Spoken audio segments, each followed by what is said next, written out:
Y aquí tenemos otra Play 3 que se irá para el bosque. Este disco duro lo tenemos acá para instalarle juegos. ¿Y qué juegos nos pidieron? Nos pidieron los Call of Duty. Entonces todos los Call of Duty de Play 3 me los pidieron. Los instalamos todos, el Ghost, Black Ops 1, 2, 3. Los Medalla de Honor también me los pidieron. Medalla de Honor, el Airborne, el Medalla de Honor y el Warfighter.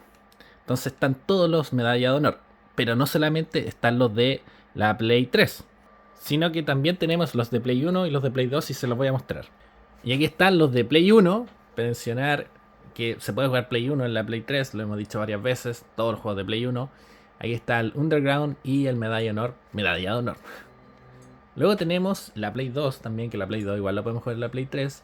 Y aquí hay un solo juego que digamos, no está compatible, que este es primero el Rising Sun y después tenemos el Frontline y Vanguard. Igual dejamos más juegos, Super Mario, los GTA. Y por último, los de Play 3 ya se lo había mostrado, pero aquí Frontline igual salió igual en Play 3. Entonces, si ustedes necesitan una consola como esta, con juegos configurados en específico y juegos de Play 1 Play 2, nosotros la preparamos y va con los juegos que ustedes piden. Y aquí hay que jugar nomás en el fondo. Yo le doy todo preparado para que lleguen y jueguen nomás.